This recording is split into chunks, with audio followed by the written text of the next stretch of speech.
दोस्तों, बॉलीवुड का एक ऐसा स्टार जो न सिर्फ 5 दशकों से भी ज्यादा समय से अपने फैंस के दिलों पर राज कर रहा है, बल्कि एज ए टैक्स पेयर भी वह अब देश का हाईएस्ट टैक्स पेयर सेलिब्रिटी बन गया है। उसने बॉलीवुड के तमाम सुपरस्टार, जिनमें शाहरुख, सलमान से लेकर अक्षय कुमार तक शामिल है, सरकार को टैक्स देने के मामले में पछाड़ दिया है। जी हाँ दोस्तों, मैं बात कर रहा हूँ सदी के महानायक अमिताभ बच्चन के बारे में। अमिताभ बच्चन साल 2024-25 में सबसे ज्यादा टैक्स पे करने वाले इंडियन सेलिब्रिटी बन गए हैं। अमिताभ ने फाइनेंशियल ईयर 2024-25 में 120 करोड़ रुपए का टैक्स भरा है। बिग बी ने टैक्स भरने के मामले में एक्टर शाहरुख खान को भी अब पीछे छोड़ दिया है।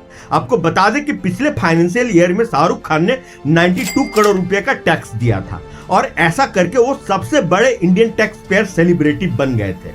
वहीं सलमान खान ने 75 करोड़ रुपए और साउथ के एक्टर थलपति विजय ने 80 करोड़ रुपए का टैक्स पे किया था। अब आपको बताते हैं कि अमिताभ ने क्यों और कैसे किया इतने भारी भरकम रकम का भुगतान। तो एक रिपोर्ट के मुताबिक इस साल अमिताभ बच्चन की कुल कमाई 350 करोड़ रुपए रही है। उन्होंने ये कमाई ब्रांड इंडोर्समेंट, फिल्में और कौन बनेगा करोड़पति शो के होस्ट के रूप में कमाया है। इस शो को वो पिछले 2 दशक से भी ज्यादा समय से होस्ट कर रहे हैं। पिंक विला की रिपोर्ट के मुताबिक पिछले साल अमिताभ ने 71 करोड़ रुपए का टैक्स भरा था और इस साल के लिए अमिताभ की तरफ से 15 मार्च 2025 को टैक्स के अंतिम किस्त 52.5 करोड़ रुपए भरी गई है। साल 2024 में जारी हुरून इंडिया रिच लिस्ट से पता चलता है कि अमिताभ बच्चन की नेटवर्थ 1600 करोड़ रुपए है और अमिताभ बच्चन की इनकम का main source film, TV show कौन बनेगा करोड़पति और ब्रांड इंडोर्समेंट है। अब अमिताभ बच्चन की संपत्तियों और अदर सोर्स ऑफ इनकम के बारे में भी बात कर लेते हैं। तो सबसे पहले अगर अमिताभ बच्चन की मूवेबल प्रॉपर्टी की बात की जाए तो बिग बी के पास लग्जरी ब्रांड्स की कुल 11 कारें हैं, जिनमें Lexus, Rolls Royal, Phantom, 2 BMW और 3 मर्सिडीज कारें शामिल हैं। बिग बी 2 नंबर को अपना लकी नंबर मानते हैं। दरअसल उनकी जन्म की तारीख का जोड़ भी यही है, इसलिए उनकी सभी कारों के नंबर में 2 अंक जरूर होता है। सफेद रंग की रोल्स रॉयस फैंटम गाड़ी उन्हें प्रोड्यूसर विधु विनोद चोपड़ा ने फिल्म एकलव्य में उनकी शानदार एक्टिंग के लिए गिफ्ट में दी थी और ये उनके कार कलेक्शन की सबसे महंगी कार है, जिसकी कीमत करीब 9 से 11 करोड़ रुपए है। इतना ही नहीं, अमिताभ बच्चन भारत की उन चंद हस्तियों में शामिल हैं जिनके पास अपना एक प्राइवेट जेट भी है। बिग बी अपने इस जेट में ही यात्रा करना पसंद करते हैं।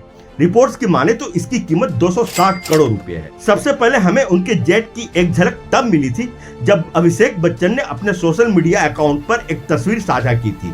ये पोस्ट उन्होंने अपने पिता को दादा साहब फाल्के पुरस्कार जीतने की बधाई देने के लिए की थी। अब बात करते हैं उनके इमूवेबल प्रॉपर्टीज के बारे में। अमिताभ बच्चन के पास मुंबई में 5 बंगले हैं। उनके 4 बंगलों के नाम है जलसा, जनक, प्रतीक्षा और वत्स है। अमिताभ बच्चन अपने परिवार के साथ मुंबई के जुहू इलाके में स्थित जलसा बंगले में रहते हैं। इस बंगले की कीमत आज की तारीख में लगभग 120 करोड़ रुपए बताई जाती है। यह बंगला निर्देशक रमेश सिप्पी ने बिग बी को फिल्म सत्ते पे सत्ता के सफल होने पर भुगतान के रूप में दिया था। तो वहीं उनके दूसरे बंगले प्रतीक्षा की कीमत 160 करोड़ रुपए बताई जाती है, जहां वह अपने पिता के साथ रहते थे। लेकिन उन्होंने पिछले साल अपना जुहू वाला बंगला प्रतीक्षा बेटी श्वेता नंदा के नाम कर दिया है। बिग बी के जनक बंगले में उनका ऑफिस है। इसके अलावा उत्तर प्रदेश के इलाहाबाद में उनका पैतृक आवास भी है। इस जगह को अमिताभ ने एक शैक्षणिक ट्रस्ट में तब्दील कर दिया है। देश भर में उनकी कई और प्रॉपर्टीज है और मीडिया के एक रिपोर्ट के मुताबिक फ्रांस में भी अमिताभ बच्चन की एक प्रॉपर्टी है। इसके अलावा शेयर बाजार और प्रॉपर्टी में इन्वेस्टमेंट भी उनके इनकम के बड़े सोर्स हैं। 80 के दशक के ज्यादातर स्टार जैसे धर्मेंद्र और जितेंद्र जैसे सभी सितारों की चमक अब फीकी पड़ गई है, लेकिन अमिताभ बच्चन की चमक आज भी बरकरार है। काम के मोर्चे पर वे अभी भी डटे हुए हैं और जमकर बैटिंग कर रहे हैं। सबसे पहले उनके सबसे पॉपुलर टीवी शो कौन बनेगा करोड़पति यानी कि केबीसी की ही बात कर ली जाए तो वो पिछले 2 दशक से भी ज्यादा समय से इस पॉपुलर क्विज शो को वे बड़े ही शानदार तरीके से होस्ट कर रहे हैं। तो वही फिल्मों के मैदान में भी वे पीछे नहीं है। वे बीच बीच में चौके छक्कों की बारिश करते हुए दिखाई पड़ जाते हैं। आखिरी बार उन्हें तमिल फिल्म वेट्टायन में देखा गया था, जिसमें उन्होंने साउथ के सुपरस्टार रजनीकांत के साथ स्क्रीन शेयर की थी।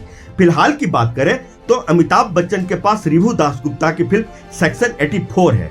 तो वहीं कल की 2898 के सिक्वल में भी वह महत्वपूर्ण भूमिका निभाते हुए नजर आएंगे। इस फिल्म की शूटिंग इसी साल मई से शुरू होगी। नाग अश्विन ही इसके डायरेक्टर हैं, वही नाग अश्विन जिन्होंने कल की 2898 एडी बनाई थी और जिस फिल्म ने बॉक्स ऑफिस पर तहलका मचाते हुए अमिताभ बच्चन का वही पुराना वाला जादू एक बार फिर से वापस लौटा दिया था। तो दोस्तों ये रही छोटी सी जानकारी अमिताभ बच्चन के बारे में, सोचा आपसे शेयर कर दूं। जाने से पहले आप सभी से वही छोटी सी रिक्वेस्ट कि आप वीडियो को लाइक और चैनल को सब्सक्राइब जरूर कर लें। तो फिर मिलते हैं अगले वीडियो में किसी नए टॉपिक के साथ, तब तक के लिए आप सभी को प्यार भरा नमस्कार।